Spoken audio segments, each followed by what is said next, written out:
وردان. النهارده هنشرح دايره ستار دلتا المحرك 3 فاز. طيب المحرك ال 3 فاز اللي هيشتغل عندي هتكون الدلتا بتاعته 380 والستار بتاعه 660. طب انا ما عنديش 660. طب لو جالي محرك الدلتا بتاعته 220 والستار 380 يبقى في الحاله ديت المحرك هيشتغل دلتا فقط لا غير، ما ينفعش اشغله ستار دلتا. طيب يشغلوا ستار دلتا امتى؟ لو الدلتا بتاعته 380 والستار بتاعه 660 يشتغل معايا محرك ستار دلتا. طيب قلنا مكونات الدايره: مصدر 3 فاز ار اس تي زائد الان نيوترال، عندي سيركت بريكر عمومي، عندي كونتاكتور كي ام، كونتاكتور كي دي، كونتاكتور كي اس. كونتاكتور هنسميه كونتاكتور رقم 1، كونتاكتور رقم 2، كونتاكتور رقم 3. طيب عندي اوفرلود في الدايره، الاوفرلود الحراري اللي هو الحمايه الحراريه عندي، وعندي مفتاح الايقاف ومفتاح التشغيل، بالاضافه التايمر موجود معايا في الدايره.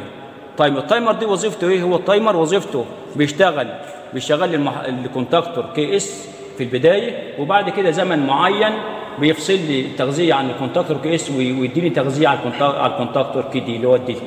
طيب هنشرح الاول دائره الباور او دائره التحكم، دائره القدره. دائره القدره الار والاس والتي داخلين على سلك بريكر، وخارج السلك بريكر ورايح على ال 1 وال 2 و3. من نفس النقاط ديت باخد كباري اهيت للكونتاكتور رقم 2 اللي هو كي دي. يبقى انا غذيت التغذيه بتاعتي اللي جايه لي من بره من الشبكه على الاثنين كونتاكتور. طيب باقي لي ايه؟ باقي لي خارج الكونتاكتور الاولاني وخارج الكونتاكتور الثاني وخارج الكونتاكتور الثالث. طيب خارج الكونتاكتور الاولاني بطلع منه بالتي 1 والتي 2 والتي 3 على الاوفرلود الحمايه الحراريه. طيب الحمايه الحراريه اللي هو ليه خارج الاوفرلود، ليه داخله وخارج. طيب الخارج بتاعه وديته فين؟ وديته على رجيته المحرك. الرجيته عباره عن 6 نقاط توصيل اهيت او 6 اطراف، ماشي. هيعتبر دول البدايات، اليو 1 والفي 1 والدبليو 1، دي بدايات الايه؟ المحرك.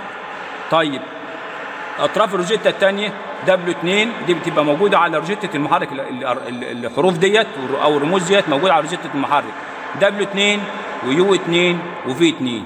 يعني ايه يو 2 وفي 1 يو 1 وفي 1 ودبليو 1؟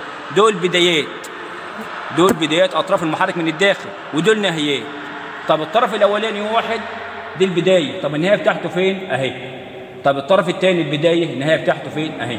طب الطرف الثالث دبليو 1 النهايه بتاعته فين؟ دبليو 2. انا وصلت كده، وصلت طرف واحد من الروجيت، 3 نقاط توصيل اهم.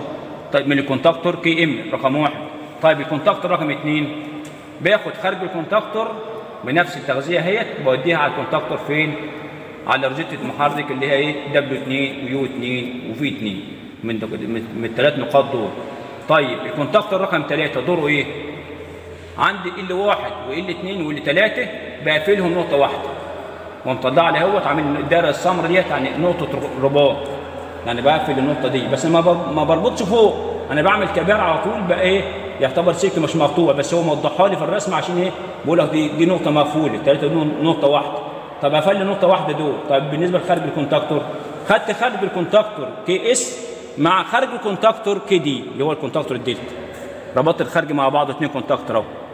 طب الكونتاكتور الاولاني مربوط بناتهم، ايوه مربوط هنا من الداخل، بس مش الخارج مربوط على الروزيت. يبقى خارج الروزيت دهوت مشتركه في كونتاكتور الدلتا وكونتاكتور الستار، الدبليو 2 واليو 2 والفي 2. يبقى الاطراف دهيت بتجي لي تغذيه من الكونتاكتور كي اس الاول، وبعد كده بتجي لي تغذيه من الكونتاكتور ايه؟ الدلتا اللي هو الكونتاكتور اللي هو رقم 2. طب انا كده وصلت دائره الباور او دائره القدره، باقي لي دائره التحكم. قلنا دائره التحكم عباره عن قاطع، وراعي القاطع دهوت اللي هو شده التيار اللي بيعديها لي ضعيفه جدا. طيب جبت قاطع لو يكن مثلا 4 امبير او 6 امبير، خدت له تغذيه من اي فازه من دول، من ار او اس او تي، مفيش مشكله، بحسب اختياري انا بالفازات بتاعتي، مش مرتبط بخط معين. غذيت القاطع اللي هو الوحيد دهوت، دي قاطع ثلاثي ودي قاطع وحيد هو الكنترول او التحكم. باخد التغذيه بتاعتي من القاطع، بخرج بيها اوديها فين؟ على 95 و96. 95 و96 نقطه مقفوله في الاوفرلود ان سي اهي، الرمز بتاعها ان سي نورمان كلوز. طب في اطراف ثانيه؟ ايوه في اطرافين ثانيين اهمت، بس هو مش موصل عليهم حاجه. طب امتى يوصل عليهم؟ لو انا عاوز احط دايره انذار او الارم عندي بشغلهم، او دايره تشغيل ستاند باي لمحرك تاني مفيش مشكله، بس انا في الرسمه ديت انا مش شغال عليهم، سايبهم فاضيين 97 و98، انا شغال على 95 و96، النقطه مقفوله اهي. طيب بخرج من 96 اروح فين؟ اروح على مش بوتن الايقاف ان سي، اهو دي نقطه مقفوله ماشي. بخرج على مش بوتن من مش بوتن الايقاف لمش بوتن التشغيل، ومن نفس النقطه دهيت بالتوازي بخش على نقطه 14 ومن نقطه كام؟ 13 اللي هم في الكونتاكتور، نقطه مفتوحه ان او اهي. طيب بخرج بروح فين؟ من النقطه اللي هي بتاعه مش بوتن ان هو نقطه مفتوحه اهيت، بروح منها على اي واحد الكونتاكتور اطراف الكويل اهيت، وبهرب منها على اي واحد برضه التايمر، اي التايمر اون ليه اهو، ليه برضه طرفين الكويل اي واحد واثنين. طب التغذيه بتاعته عباره عن ايه؟ اما التغذيه بتاعته 220 او 380 او 24 مفيش مشكله، او 48 على حسب تغذيه التايمر نفسه. ممكن التايمر بيشتغل مع اي سي او دي سي برضه مفيش مشكله. طب انا غذيت التايمر هنا ايه؟ غذيت اي واحد، ومن اي واحد خدت النقطه اهي سي حرف كومن اهي، دي نقطه مشتركه. النقطه المشتركه بتديني مره على ان سي ومره بتديني على ان او. طيب هو في الطبيعي للتايمر اول ما بدوس على البيش بوتون الكونتاكتور بيلقط معايا بيديله كهرباء. طب الطرف الثاني ايه 2 اهوت بيتغذى اهوت، هيروح فين؟ هتوصل للفرده اللي جايه من فوق اهي. الرسمه بس مش واضحه او مش كامله، الفرده بتاعته قصادها نازله هتنزل على التغذيه بتاعته. يبقى التايمر ده اول ما اشوفه هو كاتب لي على التايمر كمان، يعني بيكتب لي على التايمر يا اما بيشتغل 220 او 380 او 24 مفيش مشكله، هو كاتب لي تغذيه عشان ايه؟ قبل ما اوصله اشوف تغذيته ايه. يبقى التايمر ده هو شغال معايا التغذيه بتاعته كام؟ 220 نفس الكونتاكتور اهو. ايه واحد جاي لي من الكهرباء اهيت مع الكونتاكتور، وايه 2 جايه لي من فوق اهيت مع الفرده اللي هي الفرده الارض اللي هي نيوترون عندي. يبقى التايمر ده هو هيشتغل معايا كام؟ الكويل بتاعه كام؟ 220. اطراف الكويل قلنا زي ما قلنا الكونتاكتور ايه 1 و2 هو برضه ايه 1 و2. طيب النقطه الكومن اللي انا بقفلها مقفوله اهي بين ايه 1 والكومن معايا، قلنا مره بتديني على الان سي ومره بتديني على الان او. طب في الوضع الاولاني الطبيعي خالص للكونتاكتور النقطه ان سي دي نقطه ايه؟ مقفوله. اول ما اوصل للكونتاكتور كهرباء النقطه قافلها لي. طب قافلها لي رايحه فين؟ رايحه للكونتاكتور اللي هو رجال الكونتاكتور ده هو الكي دي اللي رايحه للكونتاكتور ستار، بس قاطعها لي الكونتاكتور الكي دي اللي هو الكونتاكتور الدلتا اللي هو قاطعها لي على النقطه 11 و12. قطعها لي على النقطه كام؟ 11 و12. دي في الكونتاكتور دي مش هروح لتغذيه. طب انا التغذيه رايحه للكونتاكتور الثاني. في الوضع الطبيعي الكونتاكتور النقطه دي مقفوله، لما بيخرج لي كهرباء على الان سي اللي دهيت بتروح لفين؟ بتجي لي هنا الكونتاكتور ده في وضع فصل معدي لي الكهرباء من 11 ل 12 رايحه فين؟ رايحه لاي 1. اي 1 دي تغذيه الكل بتاعه الكونتاكتور كي اس الكونتاكتور ستار. طيب الطرف الثاني اللي اي 2 جاي لي من الارض من النيوترون فوق اهو. جاي لي منين؟ من النيوترون الارض فوق. طيب كده في الوضع لما انا بدوس على الكونتاكتور ده هيلقط هيشتغل معايا، التايمر هيشتغل معايا، هيديني ان سي النقطه اللي هي في الوضع اللي هو التشغيل. ان سي راح للكونتاكتور رقم 3 عن طريق كونتاكتور رقم 2 النقطه المساعده 11 و12. طيب انا عندي فرنج عندي بظبط عليه التايم بتاعي. التايم بتاعي بيبدا من مثلا من ثانيه ل 10 ثواني او من 30 ثانيه او من 60 ثانيه على حسب التايم دي اللي عندي اللي هو اشتغل بيه. انا ظبطه مثلا لو يكون على 5 ثواني. طب بعد 5 ثواني ايه اللي هيتم للكونتاكتور؟ هيتم تغيير نقاط التلامس بتاعته. الان سي ديت هتفصل كهرباء، هتفتح لي الدايره بتاعتي، هتفتح لي وتقفل لي دي الان او. طب هو قطع لي التغذيه بتاعت ان سي راح للكونتاكتور رقم ايه؟ رقم 3 فصل لي التغذيه عنها. طب اول ما بيفصل التغذيه اللي بتم في اللحظه اللي بيفصل فيها بيوصل النقطه المفتوحه دي قفلها لي، غزل لي فيها كهرباء، هي نقطه كانت مفتوحه قفلها لي، يبقى فتح لي ديت وقفل لي ديت غزل لي كهرباء. طب لما يبقى غزل لي كهرباء اللي بتم اروح للكونتاكتور رقم 3 على 11 و12 اهم 11 و12 ان سي نقطه مقفوله اهي ماشي، جاي لي من فوق اهي طالع من 11 اهي لانه هي الطرف بتاعه اهو اهي جاي لي ماشي مع الرسمه كده اهي. راحت فين؟ راحت للكونتاكتور رقم 3 الكي اس بتاع الستار. طيب الكونتاكتور الستار ده هو لو هو تاني ملقط الكونتاكتور هيشتغل ولا مش هيشتغل؟ لا مش هيشتغل. ليه؟ الكونتاكتور ده في قاطع لي النقطه 11 و12 ملقط معايا.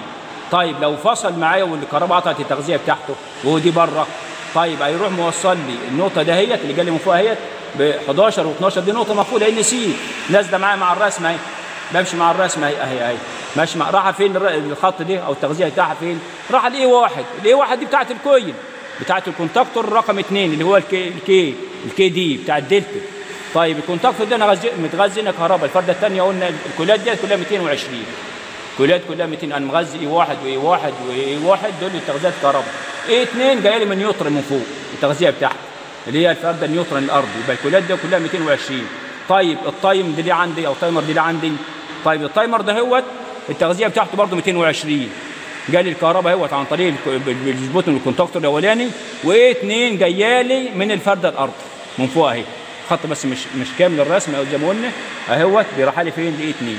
طيب انا لما بدوس على الكونتاكتور على البوتن ايه اللي بتم؟ الكونتاكتور دي لقط معايا.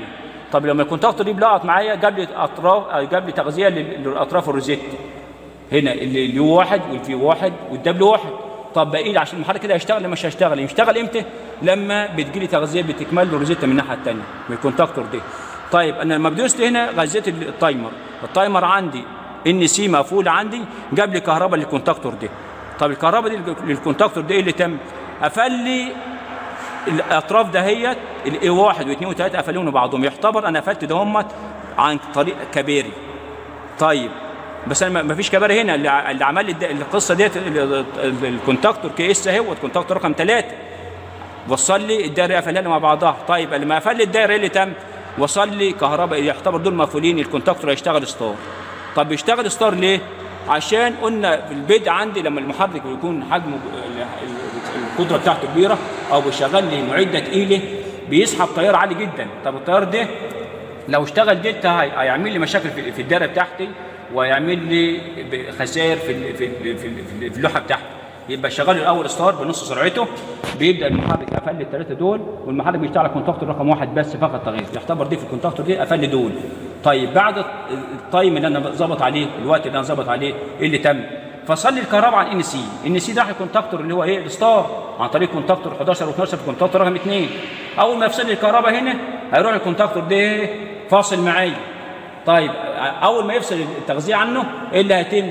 هيوصل لي ان او لما هيجي لي التغذيه بتاعته زي ما قلنا رايحه على 11 و12 هيكون قديت 11 و12 ايه؟ وصلت معايا الدايره، وصلت الدايره لفين؟ للكونتاكتور رقم 2 لاي 1.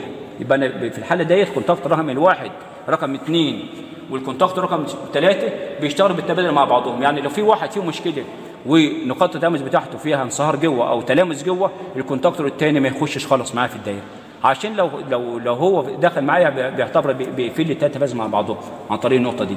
يبقى انا بضمن اشتغل على 11 و12 في كونتاكتور رقم 2 والكونتاكتور رقم 3 لمنع حدوث خطا في الدايره بتاعته اللي هي 11 و12 في الكونتاكتور رقم 3 و11 و12 في الكونتاكتور رقم 2.